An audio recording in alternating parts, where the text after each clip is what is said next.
Good morning. Economy का थोड़ा सा कवर करवा दें क्योंकि पेट में यहाँ से क्वेश्चन आएंगे। बहुत लोग बोलते हैं बोरिंग सा लगता है। मैं कोशिश करूँगा बोरिंग नहीं लगेगा, आपको खुशी खुशी समझ में आ जाएगा। चलिए शुरू करते हैं। वैसे बहुत खतरनाक नहीं है, जो जितना हुआ बना रहता है बड़ा टफ है, बड़ा टफ है। दिमाग से निकाल दो, समझ लो एकदम सरल से, जैसे सब पढ़ रहे थे उसे भी आएगा। तो ध्यान समझिएगा, समझेंगे तो समझ में आ जाएगा। देखो, यहाँ से शुरू कर रहे हैं कि भारत रेशमी सूती वस्त्रों को सोने चांदी के आभूषण। देखो, जब भारत शुरुआत की थी, जब अंग्रेज यहाँ नहीं आए थे, शुरुआत में अपने देश की स्थिति ये थी कि भारत का यहाँ का सोने चांदी के आभूषण, रेशमी वस्त्र, जैसे लकड़ी पे कोई नक्काशी किया है, कपड़े पे कोई नक्काशी किया है ना, विश्व में बड़ा मांग होता था। लोग इसे खूब मांगते थे। भारत की चीज, बनाई हुई चीजें ना विश्व में बड़े स्तर पर बिकती थी। इसलिए भारत का विश्व के व्यापार में बड़ा योगदान था। भारत में बहुत पैसा आता था। क्यों? क्योंकि यहाँ से बहुत सारी चीजें लोग मांगते थे। यहाँ की कढ़ाई बुनाई बहुत प्रसिद्ध थी, और यहाँ का मसाला, अफीम, नील, ये भी बहुत प्रसिद्ध था। इसलिए लोग यहाँ से मंगवाते थे। तो अगर यहाँ से मंगवाएंगे तो यहाँ उस समय तो नोट नहीं चलता था, तो लोग सोना चांदी यही सब भेजते थे। तो इससे क्या हुआ, भारत का इकोनॉमी बहुत बड़ा था, बहुत पैसा आ रहा था।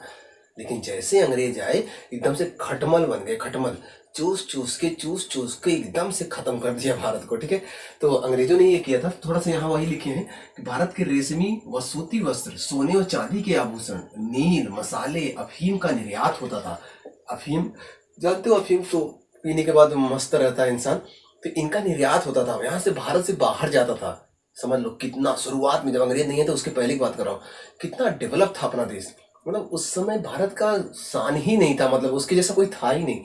लेकिन अंग्रेज आए तो देखिए, अरे इतनी सारी चीजें बाहर जा रही, हम लोग क्या देखेंगे? सब उठाओ, लाओ इधर, यूरोप जाएगा। यहाँ के लोगों से काम करवाते, यहीं के लोगों से थोड़ा सा मजदूर दे देते, और उठाते सब ले जाके ब्रिटेन में पटक देते। तो यहाँ की चीजों को ब्रिटेन में ढोना शुरू कर दिया अंग्रेजों ने। अब थोड़ा सा समझते हैं। अब अंग्रेज जब यहाँ पर आए थे तो यहाँ पर उसमें तो लोग खेती करते थे, इधर उधर खेती करके अपना व्यवसाय कर लेते थे। तो अंग्रेज यहाँ आए, धीरे धीरे धीरे धीरे पूरे भारत में कब्जा किए। तो जानते हो, जगह जगह रजवाड़े थे, नहीं तो लगभग ढेर सारा हिस्सा अंग्रेजों के पास चला गया। अब अंग्रेज चाहते थे कि यहाँ पर जहाँ जहाँ उनका कब्जा है, उनके हिसाब से लोग काम करें और उनको टैक्स दें, अंग्रेजों को टैक्स दें, और काम भी अंग्रेजों के हिसाब से करें, जैसे वो बताएं वैसे करें, और टैक्स भी अंग्रेजों को दो। अंग्रेज यहाँ पैसा कमाने का उद्देश्य बना लिए थे। अब उसके लिए उन्होंने अपने नियम बनाए कि आपको कैसे काम करना है। तो वही नाम से, मतलब वो जो नियम बनाए हैं उनसे पेपर में क्वेश्चन आते हैं। तो उनकी व्यवस्थाओं का, दो तीन व्यवस्थाएं बड़ी इंपॉर्टेंट है, देख लेते हैं कहाँ कहाँ थी, क्या क्या थी, और उनसे थोड़ा ध्यान रखिएगा, वहां से क्वेश्चन पेपर में बनते हैं। तो उन्होंने जो, देखो, अंग्रेजों ने भू राजस्व व्यवस्था की शुरुआत की, भारत में भू राजस्व व्यवस्था की शुरुआत की। ठीक है, तो सबसे पहले जो उनकी व्यवस्था थी वो थी जमींदारी व्यवस्था। इसके कई नाम हैं। एक तो नाम था अस्थाई बंदोबस्त, यहाँ लिखा है। एक था वो जागीरदारी व्यवस्था, या फिर विश्वेदारी, या फिर मालगुजारी व्यवस्था बोलते थे। ठीक है, अस्थाई बंदोबस्त ये था कि 10 साला व्यवस्था लाए थे। 10 साला व्यवस्था मतलब कि, देखो, जैसे आप जिस क्षेत्र में रहते हो उस क्षेत्र में मान लो अंग्रेजों का कब्जा है, तो अब अंग्रेज आकर वहाँ रोज पैसा वसूलेंगे नहीं।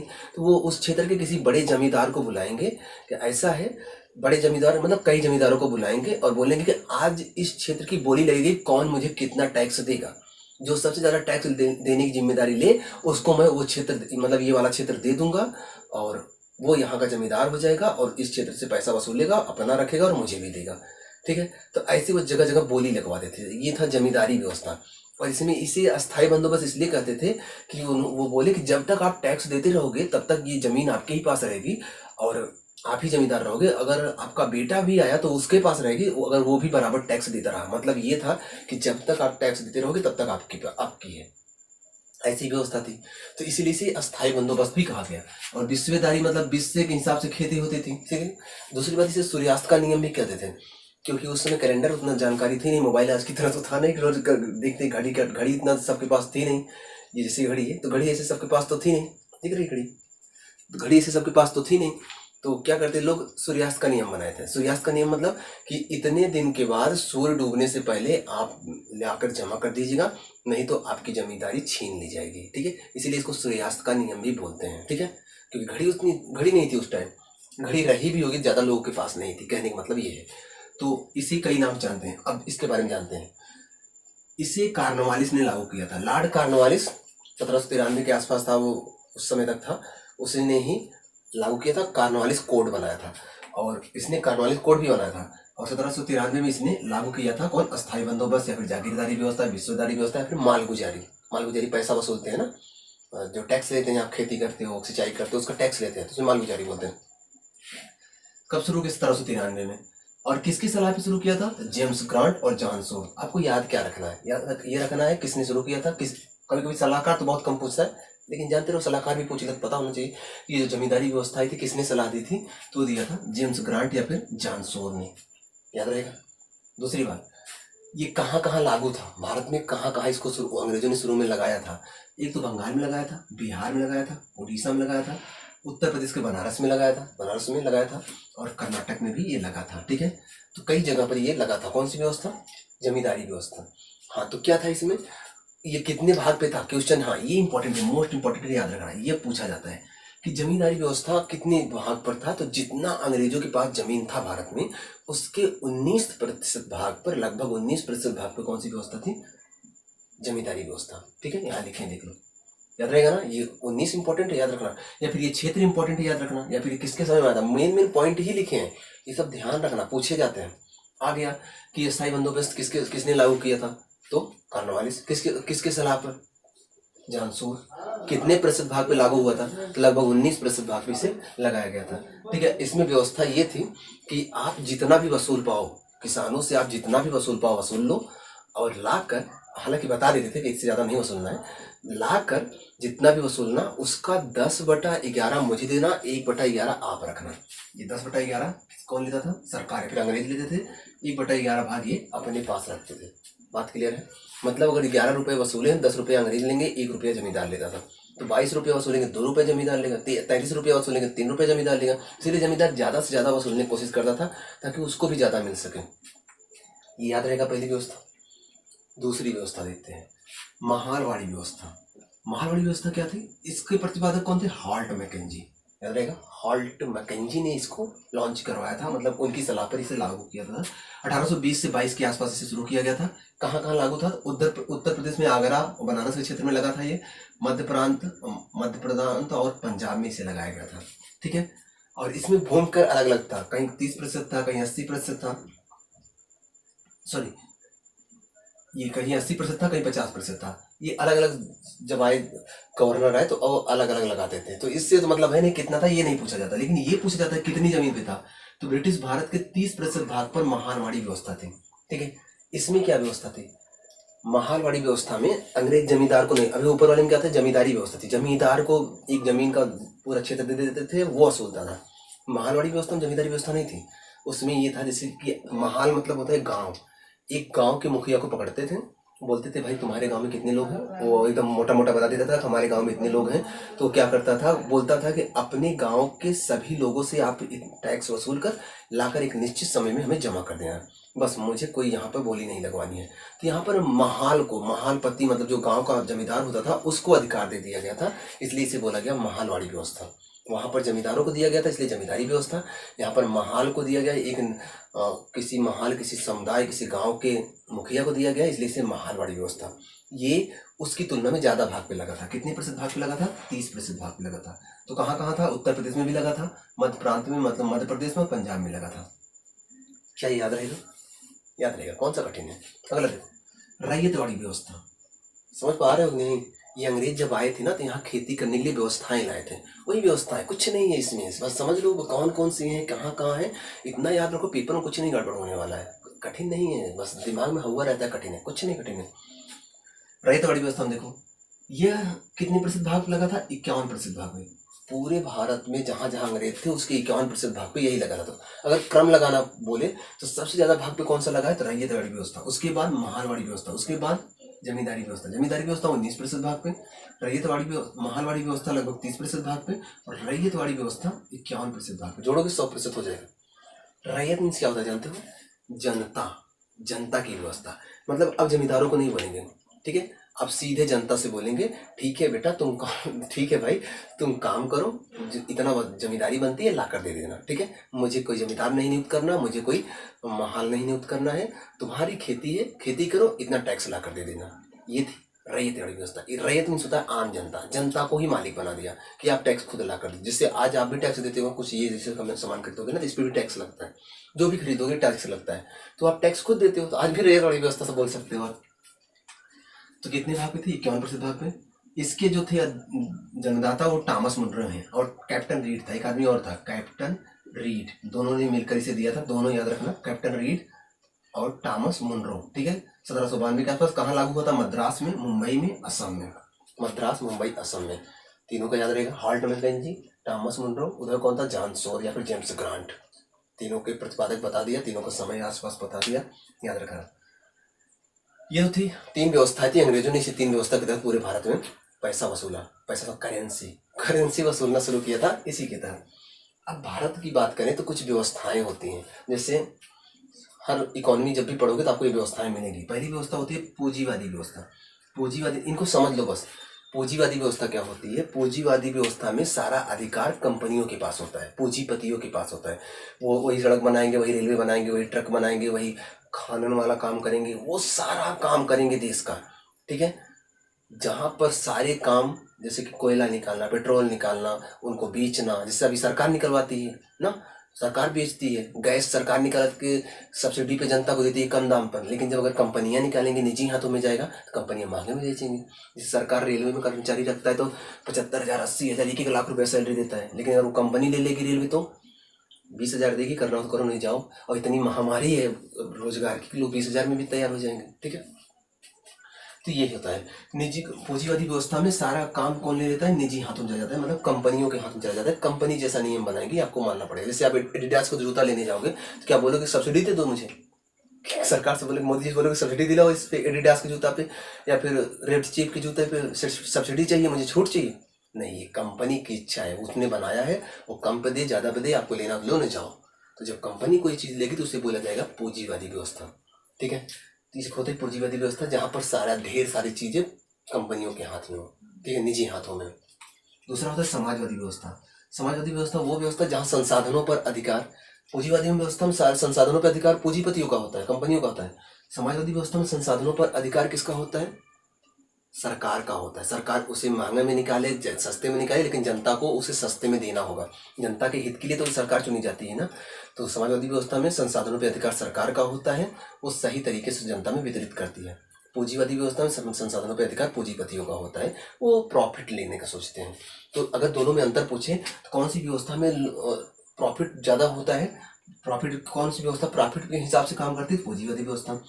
दूसरा, कौन सी व्यवस्था कल्याणकारी होकर काम करती है? समाजवादी व्यवस्था, क्योंकि सरकार कल्याण के लिए ही काम बनाई गई है, कल्याण काम करेगी। बता पाओगे ना, सरकार कम दाम पे लोगों को दे रही, कल्याण ही कर रही है ना। मिश्रित अर्थव्यवस्था क्या होती है? मिश्रित में इसका मिक्सचर होता है, कुछ चीजें कंपनियों को दे दो, कुछ चीजें सरकार अपने पास रख ले। तो मिक्स वाली जो व्यवस्था है वही भारत में है। पूंजीपति वाली व्यवस्था कहाँ है? पूंजीवादी व्यवस्था ये आपको मिल जाएगा अमेरिका में, चीन में, ठीक है, ब्रिटेन में। यहाँ पर कौन सी व्यवस्था है? भारत में कौन सी है? मिश्रित व्यवस्था। याद रहेगा, कुछ कंपनियों को दे दो, कुछ सरकार काम अपने पास रख के काम करेगी। तीनों याद रहेगा, कोई दिक्कत नहीं। अब थोड़ा सा जीडीपी, जीएनपी है, यहाँ से भी क्वेश्चन आता है, तो याद रखना इसको भी थोड़ा सा। जीडीपी क्या होता है? जिसका फुल फॉर्म होता है ग्रॉस डोमेस्टिक प्रोडक्ट्स, ठीक है, सकल घरेलू उत्पाद। तो इसमें क्या होता है कि एक वित्तीय वर्ष में घरेलू सीमा के अंदर उत्पादित सभी वस्तुओं का मूल्य, चाहे वो निवासी हो चाहे अनिवासी। घरेलू सीमा मतलब कि भारत की घरेलू सीमा, भारत का पूरा मैप अभी यहाँ जगह है, मैं बना देता। भारत के सीमा के अंदर जो भी लोग उत्पादन करेंगे, जो भी बने, चाहे कोई सॉफ्टवेयर बन रहा है, चाहे खेती हो रही है, चाहे उद्योग धंधे लग रहे हैं, सीमेंट फैक्ट्रियां सीमेंट पत्रा ऐसा कुछ बन रहा है, कुकर बन रहा है, तो ये भारत की सीमा के अंदर, घरेलू सीमा के अंदर जो कुछ भी उत्पादन होगा, चाहे वो देश का, भारत का आदमी करे, चाहे विदेश का आदमी करे, उस समस्त उत्पादन को क्या बोलते हैं? जीडीपी बोलते हैं, ग्रॉस डोमेस्टिक प्रोडक्ट, सकल घरेलू उत्पाद। एक वित्तीय वर्ष में घरेलू सीमा के अंदर उत्पादित सभी वस्तुओं का मूल्य, चाहे वो निवासी हो या अनिवासी हो, अगर उसके द्वारा कुछ उत्पादित किया गया है तो क्या होगा? जीडीपी होगा। बात क्लियर है? और भारत की घरेलू सीमा ये नहीं कि उसके बॉर्डर के अंदर होगा, सभी देशों का दूतावास होता है। भारत का दूतावास विभिन्न देशों में होंगे, तो भारत के दूतावास जहाँ जहाँ देशों में होंगे, छोटे छोटे घर बना के लोग वहाँ भारत के दूत राजदूत रहते हैं, तो वो दूतावास भी भारत का घरेलू सीमा है। वहाँ भी अगर कुछ बनेगा तो भारत की जीडीपी में काउंट होगा। भारत की जहाज अमेरिका के रनवे पे जाके खड़ा है, तो उस जहाज में जो कुछ भी बनेगा, उस जहाज जब तक वहाँ खड़ा है वो भारत की घरेलू सीमा है, उसमें जो कुछ भी बनेगा उस पर भारत का अधिकार होगा। बात क्लियर है ना? तो घरेलू सीमा एकदम केवल बॉर्डर नहीं होता है, दूसरे देश में भी घरेलू सीमा होता है। दूसरे देशों घरेलू सीमा भारत के दिल्ली में होगा, उनका दूतावास यहाँ होगा, तो बात समझ में आया ना? दूतावास समझते हो ना? जैसे हमारे यहाँ कुछ लोग सऊदी अरब में काम करते हैं, बहुत सारे लोग सऊदी अरब काम करने जाते हैं, तो उनके हितों की देख रेख के लिए एक अधिकारी वहाँ नियुक्त किया जाएगा ना। जो अधिकारी वहाँ जाके जहाँ रहेगा उसे दूतावास बोलते हैं। तो वह दूतावास क्या है? भारत की घरेलू सीमा है। अगर उसमें कुछ भी काम होगा, तो वो कुछ भी उत्पादन होगा तो भारत की जीडीपी में काउंट होगा। ऐसे ही हर देशों का, बहुत सारे देशों का भारत में भी दूतावास है। तो वो अगर वो लोग भी अपने घरेलू सीमा वहाँ अपने दूतावास में कुछ बनाएंगे तो वो उनके जीडीपी में काउंट होगा। क्या समझ में आ रहा है ना? तो किसी भी वित्तीय वर्ष में किसी देश की घरेलू सीमा के अंदर उत्पादित समस्त वस्तुओं का मूल्य ही उस देश का ग्रॉस जीडीपी है, और वो चाहे निवासी उत्पन्न करे चाहे अनिवासी। याद रहेगा, याद रखना। जीएनपी क्या है? Gross national product. किसी वित्तीय वर्ष में नागरिकों के द्वारा देश के अंदर या बाहर उत्पादित सभी वस्तुओं का मूल्य ही जीएनपी है। देखो, जीडीपी में क्या था कि चाहे भारतीय हो चाहे विदेशी हो, बस भारत घरेलू सीमा में उत्पादित कर रहा हो तो जीडीपी है। लेकिन जीएनपी में क्या है? Gross national product. इसमें यह है कि कोई भारतीय हो, बस चाहे यहाँ हो चाहे विदेश में हो, लेकिन वो भारतीय हो। ठीक है, घरेलू सीमा की बात नहीं है। यहाँ देखो लिखा है किसी वित्तीय वर्ष में नागरिकों द्वारा, नागरिक मतलब भारतीयों द्वारा देश के अंदर या बाहर उत्पादित सभी वस्तुओं का, भारतीय हो चाहे यहीं उत्पादित करे चाहे अमेरिका में उत्पादित करे, कहीं किसी देश में उत्पादित करे, वो जो भी उत्पादित कर रहा है वो क्या है? जीएनपी है। घरेलू सीमा वाला यहाँ मैटर नहीं है। दूसरी बात, अनिवासी की जरूरत नहीं है, केवल निवासी मतलब केवल भारतीय की बात हो रही है। जीडीपी में विदेशियों को भी शामिल किया जा रहा था, बस वो घरेलू सीमा में रहे। और जीएनपी में केवल भारतीय हैं, घरेलू सीमा वाला मैटर ही नहीं, कहीं पर हो भारतीय हो जो भी उत्पादित करेंगे वो जीएनपी है। याद रहेगा, ठीक है। एनएनपी क्या है? नेट नेशनल प्रोडक्ट, शुद्ध राष्ट्रीय उत्पाद क्या है? अब अगर जो जीएनपी था, ग्रॉस नेशनल प्रोडक्ट, इसमें से आप मूल्यह्रास घटा दो। मूल्यह्रास मतलब कि बनने के दौरान जो कमी आई है, जैसे कि कोई कंपनी आप स्थापित करो तो बहुत बड़ी फैक्ट्रियां लगाओगे। अब फैक्ट्री दिन रात काम कर रही है, साल भर काम किया, फैक्ट्री में कुछ घिसावट तो होगी ना। तो फैक्ट्री में आप एक्स्ट्रा खर्चा करके उसे बनवाओगे ना, तो जो अलग से मूल्य लगाते हो, जो कमी आती है, आपका प्रॉफिट जो भी निकला होगा, अगर मान लो आपने 10,000 रुपये का प्रॉफिट कमाया है और उसमें फैक्ट्री में बनवाने में 1,000 खर्चा हो गया, तो वो 1,000 मूल्यह्रास में आ जाएगा। ठीक है, कि जिस कंपनी से, जिस फैक्ट्री से, जिस मशीन से आपने चीज़ें बनाई है, बनाने के दौरान मशीन में भी कुछ कमी आई होगी, मशीन में कुछ प्रॉब्लम आई होगी, उसको बनाने के लिए आपको खर्चा करना पड़ेगा, तो वो जो खर्चा करते हो उसे बोलते हैं मूल्यह्रास। ठीक है, तो मूल्यह्रास तो घटा, जब आप मूल्यह्रास आप घटा दोगे, जीएनपी में से मूल्यह्रास घटाओगे तब आएगा एनएनपी। GDP, GNP, NNP. क्या ये क्लियर हो गया? क्लियर हो गया ना? ठीक है, आगे बढ़ते हैं। केंद्रीय सांख्यिकी संगठन सीएसओ, इसकी देखो, इन लोगों का स्थापना याद रखना बस। इसकी स्थापना 2 मई 1951 में हुई थी। ठीक है, तो राष्ट्रीय आय गणना में महत्वपूर्ण भूमिका निभाता है। एक है राष्ट्रीय नमूना सर्वेक्षण, वो भी राष्ट्रीय आय निकालने का काम आता है। तो याद रखना, इसकी स्थापना पूछा जाता है तो 1951 इसकी स्थापना हुई थी, नई दिल्ली में इसका मुख्यालय है। एक जब भारत में नियोजन की शुरुआत हो रही थी, जब पंचवर्षीय योजना बनाने के प्लान बन रहे थे, उसके लिए उससे बहुत पहले कैसे बनाया जाए, देश का विकास कैसे किया जाए, तो ऐसे तो उस समय एक प्लान आया था, उसको बोलते थे बॉम्बे प्लान। ठीक है, तो बॉम्बे प्लान से जस्ट पहले एक किताब आई थी, किताब का नाम था प्लान इकोनॉमी फॉर इंडिया। ये किताब किसकी है? तो एमएस विश्वेश्वरैया। ये मोस्ट इंपॉर्टेंट है, किताब पूछा जाता है कि प्लान इकोनॉमी फॉर इंडिया नामक पुस्तक का लेखक कौन है? तो एमएस विश्वेश्वरैया है, याद रखना। दूसरी बात, अब प्लान इकोनॉमी आ गई तो कुछ उद्योगपति प्लान बनाने लगे देश के विकास के लिए, तो उसके लिए बॉम्बे प्लान आया था। तो बॉम्बे प्लान योजना आया था, इसमें 8 उद्योगपतियों ने मिलकर यह योजना बनाई थी कि हम देश का विकास कैसे करेंगे। कितने उद्योगपति थे? बम्बई में था 8 उद्योगपति थे। एक योजना आई थी जयप्रकाश नारायण की, मोस्ट इंपोर्टेंट है, याद रखना, सर्वोदय योजना। पूछा जाता है किस क्रांतिकारी की ये योजना है? सर्वोदय, सबका उदय। तो यह योजना जयप्रकाश नारायण का है, जयप्रकाश नारायण की योजना है सर्वोदय योजना, याद रखना है, मोस्ट इंपोर्टेंट है। ठीक है, कुछ चीजें और देख लेते हैं। अब जब ये योजनाएं बन ही रही थी, ये सब चल ही रहा था, तो योजना बनाने की प्रक्रिया शुरू हो गई, थोड़ा सा पंचवर्षीय योजनाएं भी बना लेते हैं। तो उसके लिए योजना बनाने के लिए योजना आयोग भी होना चाहिए ना। योजना आयोग ही योजना बनाने का काम करते हैं, जो पंचवर्षीय योजना चलती है। तो योजना आयोग के बारे में थोड़ा सा जान लेते हैं। एक तो योजना आयोग का जो स्थापना हुई थी, उसके लिए कौन सी समिति ने सिफारिश किया था? तो उस समिति का नाम था केसी नियोगी समिति। केसी नियोगी समिति की सिफारिश पर ही हमने योजना आयोग की स्थापना की थी, मोस्ट इंपोर्टेंट है, याद रखना। और इसकी स्थापना हुई थी 15 मार्च 1950 को, योजना आयोग की स्थापना। योजना आयोग ही हमारे यहाँ पंचवर्षीय योजनाएं बनाती थी। 15 मार्च 1950 को इसकी स्थापना हुई थी। इस योजना आयोग का अध्यक्ष कौन होता है? जो भी प्रधानमंत्री रहेगा उसका पदेन अध्यक्ष हो जाएगा, ठीक है। जैसे कहावत सुने हो ना, जो भी आपकी मम्मी का भाई होगा आपका मामा हो जाएगा। सुने हो ना, जो भी आपकी मम्मी का भाई होगा आपका मामा हो जाएगा। सिंपल सी बात है। जो भी योजना आयोग का अध्यक्ष होगा, सॉरी, जो भी प्रधानमंत्री होगा योजना आयोग का अध्यक्ष हो जाएगा। तो इसका अध्यक्ष कौन होता है? प्रधानमंत्री। तो इसका मतलब उस समय जब बना होगा तो उस समय प्रधानमंत्री नेहरू जी थे, इसके अध्यक्ष कौन रहे होंगे? नेहरू जी। लेकिन इसके प्रथम उपाध्यक्ष कौन थे? तो उस समय थे गुलजारीलाल नंदा, ठीक है। गुलजारीलाल नंदा योजना आयोग के प्रथम उपाध्यक्ष थे। इतना भी जानते हो, अभी योजना आयोग नहीं है, योजना आयोग अब खत्म करके लाया गया नीति आयोग। तो योजना आयोग के अंतिम उपाध्यक्ष कौन थे जब इसे खत्म किया जा रहा था? तो उस समय थे मोंटेक सिंह अहलूवालिया। याद रहेगा ना, मोंटेक सिंह अहलूवालिया, ठीक है। योजना आयोग खत्म किया गया। मोदी जी ने 15 अगस्त 2014 को लाल किले के प्राचीर से भाषण दिया कि आज से योजना आयोग समाप्त, एक नया आयोग लाएंगे। क्या लाएंगे अभी बताए नहीं, तो वो बताए 1 जनवरी 2015 को कि हम ला रहे हैं नीति आयोग। तो नीति आयोग की स्थापना होती है 1 जनवरी 2015 को। नीति आयोग का फुल फॉर्म है भारतीय परिवर्तन संस्थान, ठीक है। और इसके भी अध्यक्ष कौन होते हैं? जो योजना आयोग के अध्यक्ष होते हैं वही इसके भी अध्यक्ष होते हैं। तो वही कौन होंगे? प्रधानमंत्री होंगे। तो किसने समाप्त किया था योजना आयोग को? किसने किया गया? मोदी जी। तो योजना आयोग के अंतिम अध्यक्ष मोदी जी। और नीति आयोग किसने शुरू किया? तो मोदी जी। तो नीति आयोग के प्रथम अध्यक्ष मोदी जी, याद रखना। और इसके प्रथम उपाध्यक्ष राजीव कुमार थे, याद रखिएगा। और इसका फुल फॉर्म क्या होता है? नीति, NITI, national institute for transforming India. ये नीति आयोग का फुल फॉर्म है, नीति का फुल फॉर्म है national institute for transforming India, नीति, ठीक है। अब ये हो गया है। अब योजना आयोग जो भी योजना बनाएगी उस पर सहमति देने के लिए जब तक सिग्नेचर्स राष्ट्रीय विकास परिषद उस पर सहमति नहीं देगी तब तक वो योजना लागू नहीं होने वाली है। इसलिए राष्ट्रीय विकास परिषद की जरूरत पड़ी। राष्ट्रीय विकास परिषद में हर राज्यों के मुख्यमंत्री पहुंचे रहते हैं, वो देखते हैं कि सरकार ने क्या योजना बनाई है। इसलिए राष्ट्रीय विकास परिषद की जरूरत थी, क्योंकि योजना आयोग में राज्यों के मुख्यमंत्री नहीं बुलाए जाते थे।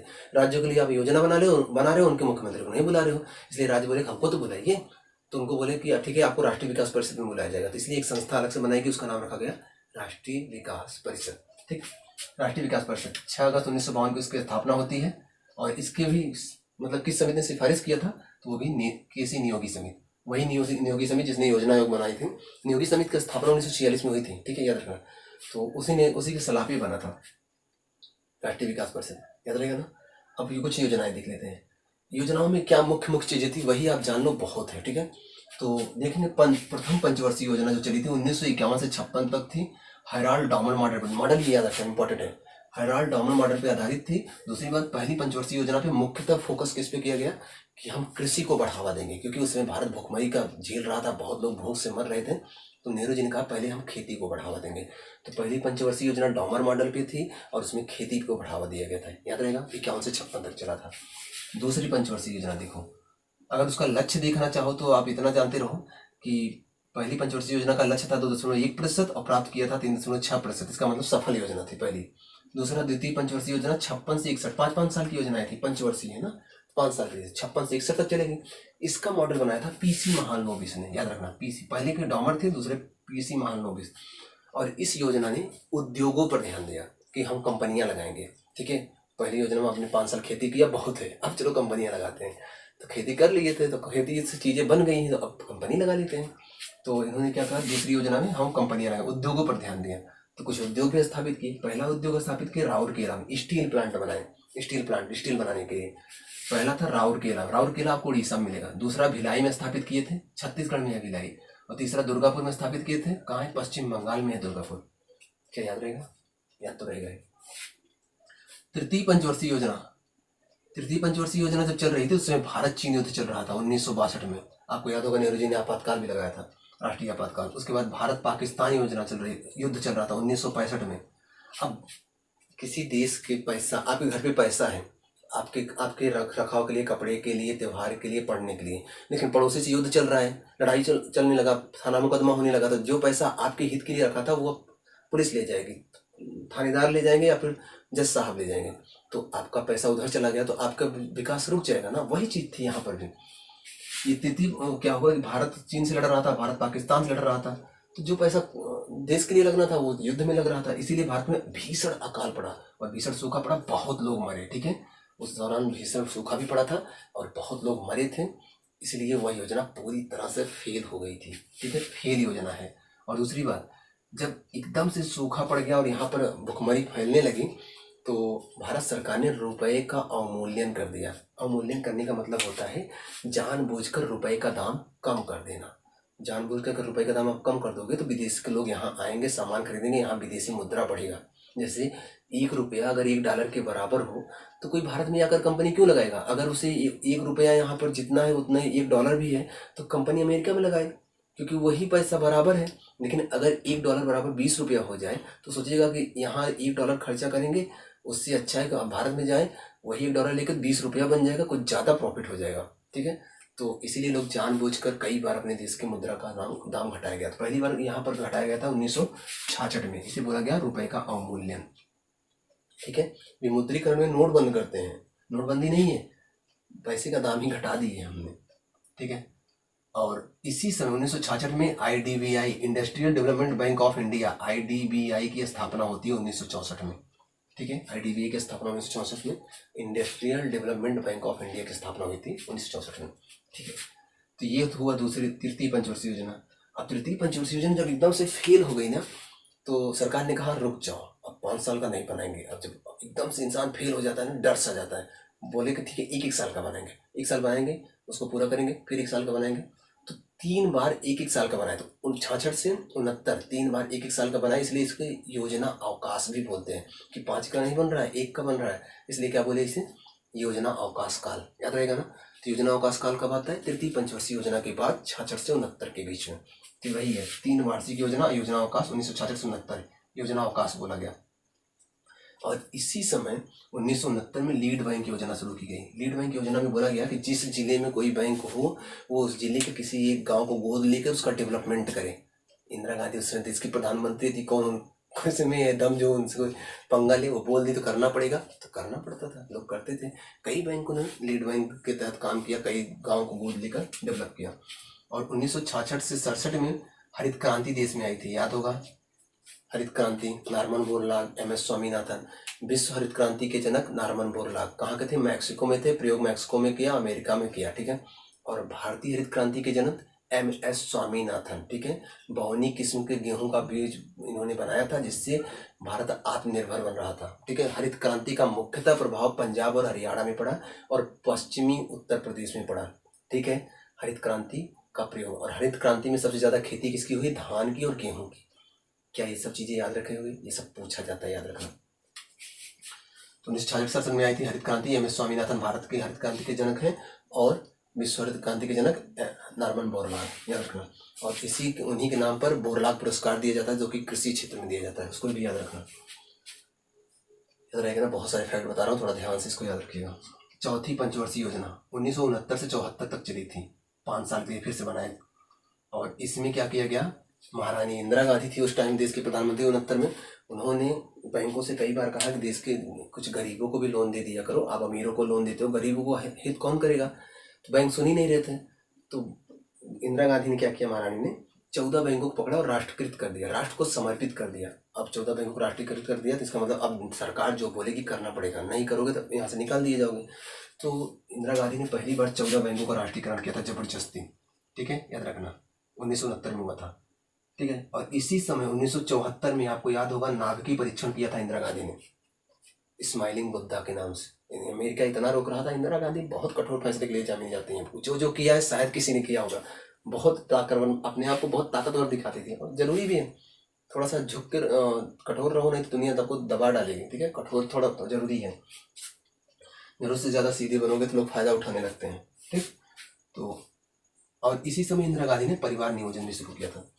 जनसंख्या बढ़ी जा रही थी, उत्तर प्रदेश बिहार के आसपास की जनसंख्या बढ़ी जा रही थी। इंदिरा जी समझा रही थी बच्चे कम पैदा करो, बच्चे कम पैदा करो, लेकिन कोई सुन ही नहीं रहा था। बच्चों पे बच्चे, बच्चे पे बच्चे, बच्चे पे बच्चे लाइन लगी थी। इंदिरा गांधी ने कहा परिवार नियोजन सख्ती से लागू करो, सख्ती से लागू करवाया, और लोगों को पकड़ पकड़ के नसबंदी करना शुरू कर दिया। डॉक्टरों को साइकिल इनाम देते, घड़ी टीवी इनाम देते, कि जो 5 नसबंदी, जो 10 नसबंदी करेगा तो उसको घड़ी मिलेगी, टीवी मिलेगा, साइकिल मिलेगा। अब किसी गांव में डॉक्टर की गाड़ी आती थी कि चलिए नौजवानों को पकड़े नसबंदी करे, नौजवान बेचारे जंगल में भाग जाते थे, कहीं ऐसा पकड़ नसबंदी कर दें। ठीक है, इतना डर था, खौफ था इंदिरा गांधी को तो ये चलाया था इन्होंने, ध्यान रखना। 5वीं पंचवर्षीय योजना 1974 से 79 तक चली थी। 1974 से 79 तक चलना था, क्योंकि 5 साल चलता, लेकिन 78 में जनता पार्टी की सरकार आ जाती है और वो 1 साल पहले मोरारजी देसाई की सरकार आ जाती है। मोरारजी देसाई जो है इंदिरा के बहुत बड़े कट्टर विरोधी थे, तो उन्होंने उनकी योजना 78 में ही बंद कर दी, क्योंकि 78 में उनकी सरकार है, तो बोले कि मैं अपनी योजना चलाऊंगा, तुम्हारा चलाऊंगा, बढ़िया आई। तो उन्होंने इंदिरा गांधी की योजना बंद कर दी, ठीक है, और अपनी योजना चलाते हैं, ठीक, याद रखना। तो ये 78 तक ही चलती है। कौन? 5वीं पंचवर्षीय योजना। और 1975 में 2 अक्टूबर 1975 को क्षेत्रीय ग्रामीण बैंक की स्थापना हुई थी। आपके गांव में होगा, जैसे गोमती ग्रामीण बैंक आप ऐसे सुनते हो ना, तो इन क्षेत्रीय ग्रामीण बैंकों की स्थापना 1975 से शुरू हुई थी, 2 अक्टूबर को, मतलब महात्मा गांधी के जन्मदिन से शुरू किया गया था, याद रखना। और इसी समय काम के बदले अनाज योजना भी शुरू की थी कि आप काम करो हम आपको अनाज देंगे। और इसी समय अंत्योदय योजना भी शुरू किया गया था। अंत्योदय कार्ड आज भी बनता है, जानते हो।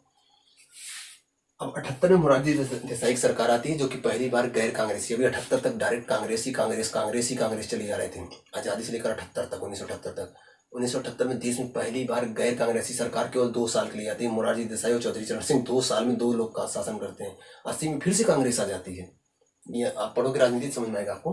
तो ये 78 से 80 के लिए 2 आते हैं, तो इन्होंने चलाया अनवरत योजना। ये बोले कि हम फिक्स नहीं करेंगे 5 साल 1 साल, हम चलाते जाएंगे, योजना बनाते जाएंगे, चलाते जाएंगे, गोल गोल एकदम से रोलिंग प्लान इसे रोलिंग प्लान बोलते हैं, या फिर अनवरत। अनवरत में तो लगातार चलती रहे, ऐसी योजना बनाना शुरू की है। कौन? तो अनवरत योजना किसकी है? मोरारजी देसाई की है, ठीक है। लगातार चलती रहेगी, जब तक हम रहेंगे तब तक चलती रहेगी। और कब आया था? 78 से 80 तक था। ये अनवरत योजना के प्रतिपादक कौन है? मतलब ये समझाया किसने कि आप अनवरत योजना चलाओ, कैसा होता है अनवरत योजना, लगातार चलाओ। ये थे गुरनाल मंडल, ये नाम याद रखना इंपॉर्टेंट है। गुरनाल मंडल ने, एशियन ड्रामा एक पुस्तक है ना, याद रखना। तो ये तो हो गया इधर की कुछ चीज़ें, कुछ तो समझ में आ ही रहा होगा, इतना समझ लोगे तब भी बहुत है। कुछ चीज़ें हो रही देख लो। जो 6वीं पंचवर्षीय योजना चली थी, इसका समय था 80 से 85। इंदिरा गांधी फिर से वापस आ चुकी थी और उन्होंने 6 बैंकों को फिर से राष्ट्रीयकरण किया। एक तो 69 में 14 बैंक बनाई थी, राष्ट्रीयकरण जबरदस्ती कर दी थी, और इधर फिर से 6 बैंकों को राष्ट्रीयकरण किया इंदिरा गांधी। देख लो गुंडई, ठीक है। अभी कितनी हुई? 20 बैंकों को देश को समर्पित कर दिया। और इन्होंने एक बैंक ऐसा बनाया जो गरीबों के लिए या फिर कृषि क्षेत्र, केवल कृषि क्षेत्र के लिए काम करती है, आज भी है वो बैंक। उस बैंक की स्थापना 12 जुलाई 1982 को हुई थी। उस बैंक का नाम है नाबार्ड बैंक। तो क्वेश्चन आता है कौन सी बैंक कृषि क्षेत्र के लिए लोन देती है? तो नाबार्ड, नाबार्ड, नाबार्ड, नाबार्ड, याद रखना, बहुत पूछा जाता है। नाबार्ड बैंक कृषि क्षेत्र के लिए लोन देती है। 7वीं पंचवर्षीय योजना में आ जाओ। इसको जो 7वीं पंचवर्षीय योजना थी, इसमें पहली बार देश में स्पीड पोस्ट की शुरुआत हुई थी। स्पीड पोस्ट जानते हो ना आप? जानते हो 1972 में पिन कोड प्रणाली शुरू हुई थी, तो लेकिन उस समय आराम से ज़्यादा सच्ची थी। लेकिन स्पीड पोस्ट से आज आप स्पीड पोस्ट कर दो, 2 दिन में पहुंच जाता है। तो स्पीड पोस्ट की व्यवस्था कब हुई थी डाक में? तो ये हुई थी 7वीं पंचवर्षीय योजना में, ठीक है। और 1988 में हमने सेबी की भी स्थापना की थी। 7वीं पंचवर्षीय योजना के समय 1988 में हमने सेबी की स्थापना की थी। Security exchange board of India, share बाजार पे कंट्रोल करता है सेबी। 1992 में इसे राष्ट्रीय मतलब कि वैधानिक दर्जा दिया गया था। स्थापना 1988 में हुई थी, याद रखना। 8वीं पंचवर्षीय योजना का समय 1992 से 97 था। हाँ, थोड़ा सा एक चीज और जान लीजिएगा। 1991 में आर्थिक सुधार लाए गए थे। देश की स्थिति बहुत खराब थी, देश में पैसा बहुत कम था, विदेशी मुद्रा बहुत कम थी। 1 हफ्ते की विदेशी मुद्रा थी, अगर वो खत्म हो जाता तो देश में, भारत में पेट्रोल गाड़ियाँ, डीजल गाड़ियाँ सब बंद हो जाती, क्योंकि मिल ही नहीं रहा था। विदेशी मुद्रा में आपके पास रहेगा तभी आप खरीद सकते हो। तो सरकार ने जानबूझकर फिर से क्या किया? उदारीकरण की नीति अपनाई। उदारीकरण, निजीकरण, वैश्वीकरण। भारत की अर्थव्यवस्था विश्व के लिए खोल दिया गया। उदारीकरण मतलब क्या? ये हम छूट पर सारी चीजें देंगे। वैश्वीकरण मतलब पूरे विश्व को छोड़ आपस में मिला दिया। मतलब भारत एकदम नरम दिल से पेश हो गया कि ठीक है, आइए हमारे यहाँ निवेश करिए, हम सारी सुविधाएं उपलब्ध कराएंगे। जिसे बोला गया उदारीकरण की नीति। कब आई थी? 1991 में। कौन लाए थे? नरसिम्हा राव की सरकार थी। इसको याद रखिएगा, क्लियर रहेगा ना। इंपॉर्टेंट है, उदारीकरण की नीति वाला बहुत इंपॉर्टेंट है। 1991 में आया था, नरसिम्हा राव की सरकार थी। 9वीं पंचवर्षीय योजना जो थी 1997 से 2002 तक थी। और इसी समय अटल बिहारी वाजपेयी ने द्वितीय परमाणु परीक्षण किया था, याद होगा आपको। और 10वीं पंचवर्षीय योजना 2002 से 2007 तक थी। 11वीं पंचवर्षीय योजना 2007 से 12 तक थी। 12वीं पंचवर्षीय योजना 2012 से 17 तक थी। अब पंचवर्षीय योजनाएं बंद करके लंबी योजनाएं 12 वर्ष की, 15 वर्षीय योजनाएं बनाना शुरू कर दी हैं, ठीक है, याद रखना। तो अब इतना तो हो गया। कुछ चीजें और हैं, उसको याद रखिएगा। भारत से अंग्रेज जब यहाँ व्यापार कर रहे थे, यहाँ से बहुत सारा पैसा विदेश जा रहा था, तो सबसे पहले किसने धन निकासी के बारे में बताया कि भारत से धन ब्रिटेन जा रहा है? तो धन निकासी सिद्धांत बताया था, धन निकासी सिद्धांत दिया था दादा भाई नौरोजी ने। ठीक है, इन्हें grand old man of India कहा जाता है। और इन्होंने पुस्तक जो लिखा था जिसमें धन निकासी की बात की थी, उस पुस्तक का नाम था poverty and un British rule. ठीक है, इसको याद रखिएगा। इसके अलावा